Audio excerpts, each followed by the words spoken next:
ಸೇವೆಯನ್ನು ಪೂರೈಸಿ ಕೂಡುವುದು ಆಕಸ್ಮಿಕ ಅಗಲುವುದು ಅನಿವಾರ್ಯ ಅನ್ನುವ ರೀತಿಯಲ್ಲಿ ಸರ್ಕಾರಿ ಸೇವೆಗೆ ಒಂದ್ಸಲ ಜಾಯಿನ್ ಆದಮೇಲೆ ನಿವೃತ್ತಿ ಕಡ್ಡಾಯವಾಗಿ ಆಗಲೇಬೇಕು.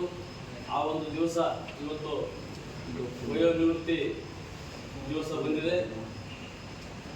ಸುದೀರ್ಘವಾದ ಸೇವೆಯನ್ನು ಪೂರೈಸಿ ಇವತ್ತು ವಯೋನಿವೃತ್ತಿ ಹೊಂದಲಿರುವಂಥ ನಮ್ಮ ನೆಚ್ಚಿನ ವಿದ್ಯಾವಾನರವರೇ ಹಾಗೂ ದಸರಥರವರೇ ಹಾಗೂ ಎಲ್ಲ ನನ್ನ ಆತ್ಮೀಯ ಸಿಬ್ಬಂದಿ ವರ್ಗದವರೇ ಮತ್ತು ನನ್ನ ಸರಹದ್ದಿನ ಗೌರವಾನ್ವಿತ ನಾಗರಿಕರೇ ಎಲ್ಲ ಬಂದಿದ್ದೀರಿ. ಪೊಲೀಸ್ ಇಲಾಖೆಯಲ್ಲಿ ಈಗಾಗಲೇ ಕೆಲವರು ತಮ್ಮ ಅಭಿಪ್ರಾಯಗಳನ್ನು ಹೇಳಿದ್ರಿ. ಪೊಲೀಸ್ ಇಲಾಖೆಯಲ್ಲಿ ಒಂದು ಸಲ ಸೇವೆಗೆ ಸೇರಿದ ಮೇಲೆ ಬೇರೆ ಇಲಾಖೆಗೆ ನಮ್ಮ ಇಲಾಖೆಗೆ ಬಹಳಷ್ಟು ವ್ಯತ್ಯಾಸ ಇದೆ.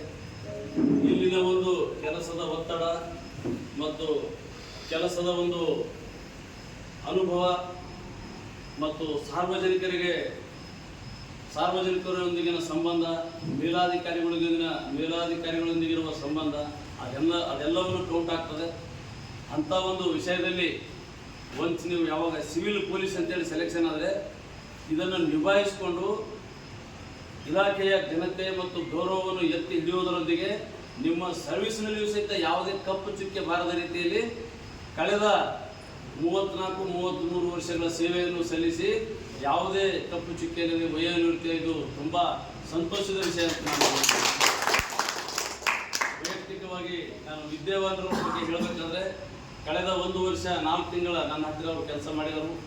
ಪಾಪ ಅವರು ಈ ಒಂದು ವಿದ್ಯಾವಾನರೇ ಒಂದು ಕೇಸ್ ಇದೆ ಬರ್ರಿ ಅಂತಂದರೆ ಆಯ್ತು ಸರ್ ಬಂದೆ ಅಂತಿದ್ರು. ಅಷ್ಟೊಂದು ಪಂಕ್ಚುಯಾಲಿಟಿ ಮತ್ತು ಆನೆಸ್ಟ್ ಮತ್ತು ಅವರು ಬಹಳ ಒಂದು ಗೌರವಯುತವಾಗಿ ಮೇಲಾಧಿಕಾರಿಗಳಲ್ಲಿ ನಡೆದುಕೊಂಡು ತಮ್ಮ ಸರ್ವಿಸನ್ನು ಪೂರೈಸಿದಕ್ಕೆ ಅವ್ರು ಹೇಳಿದ್ರು.